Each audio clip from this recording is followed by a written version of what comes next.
For the very latest news from Thailand, this is the Fabulous Pattaya Media Group. If you could like and subscribe, well, that would be amazing. Thank you so much. Former UK Prime Minister David Cameron, now a House of Lords member, in his new guise as the Secretary of State for Foreign, Commonwealth and Developmental Affairs for the UK, was in Bangkok this week working with the Thai ambassador and meeting with Thailand's Minister of Foreign Affairs to discuss a planned Thailand-UK Free Trade Agreement initiative, which was of so much interest that some at least of the meetings were attended by Thailand's Prime Minister.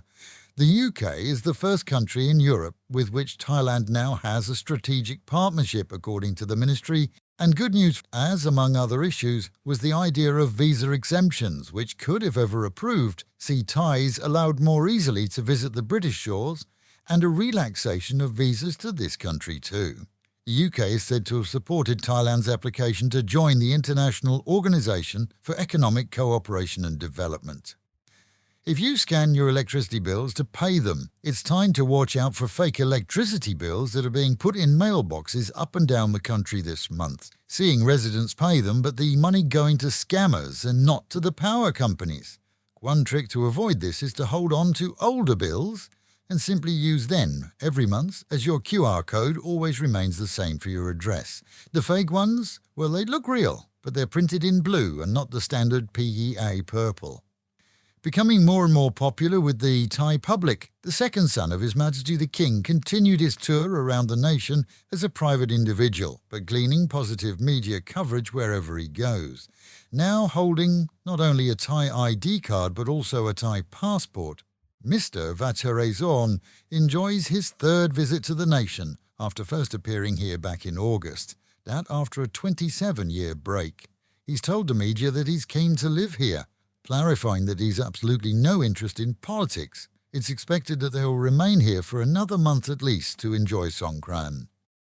The Russian woman who admitted kicking a pregnant Thai shopkeeper on Koh Phangan out of anger after being told to remove her shoes in a specialist shop has been fined 500 baht, with a nominal 15-day suspended sentence by local courts this week.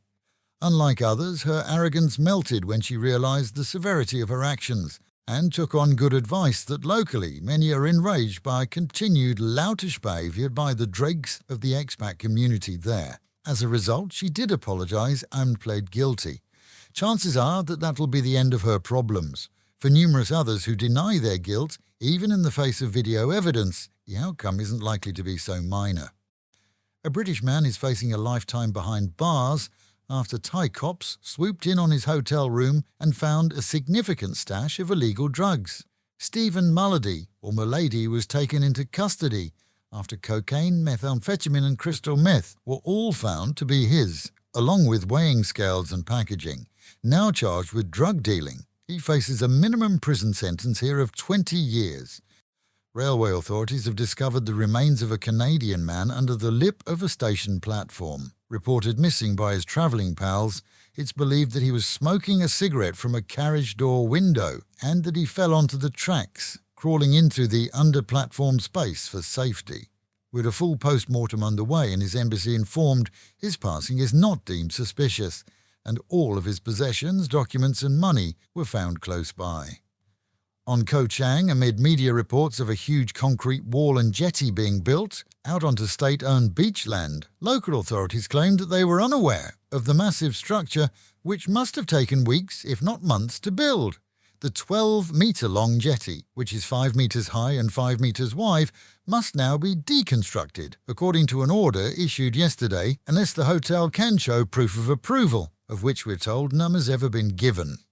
And when a Thai lady working in a Taiwanese factory to earn money for her family future was told by friends that her errant spouse back in Royet was spending his time in the company of another, she was furious. Furious enough indeed to fly back here, catch them in the tail and slash both with a knife. Emergency services who attended found her still there, and the knife too, along with the duo, with a multitude of deep cuts that required hospital treatment. The wife may face assault charges, or may not, depending on a court's view of the husband's infidelity.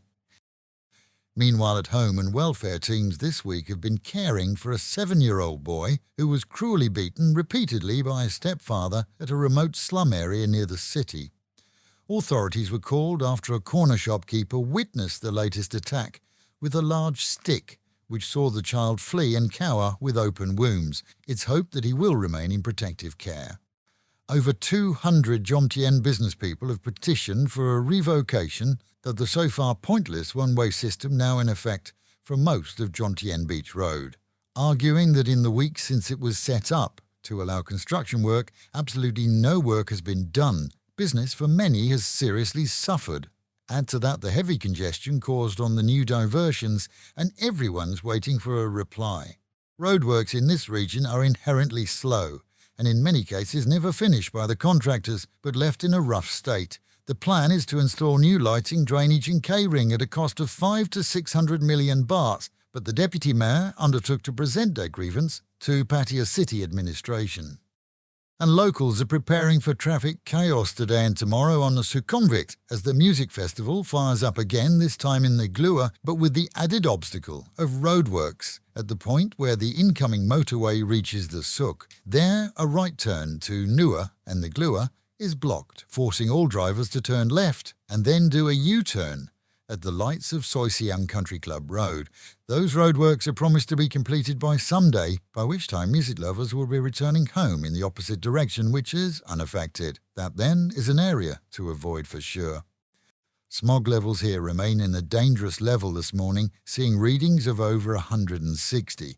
That's likely to remain a constant to the weekend, with the Met Office predicting for the next 3 days highs of 31 dropping down to 27, a generally overcast period, but with a glimmer of hope of rain and breezes, which may help clear the air. Local and national news today from Fabulous 103 FM and Fabulous Pattaya Media Group. And to get a notification every time we release another bulletin or program, like and subscribe to our channel, Fabulous Pattaya Media Group, by using the link below.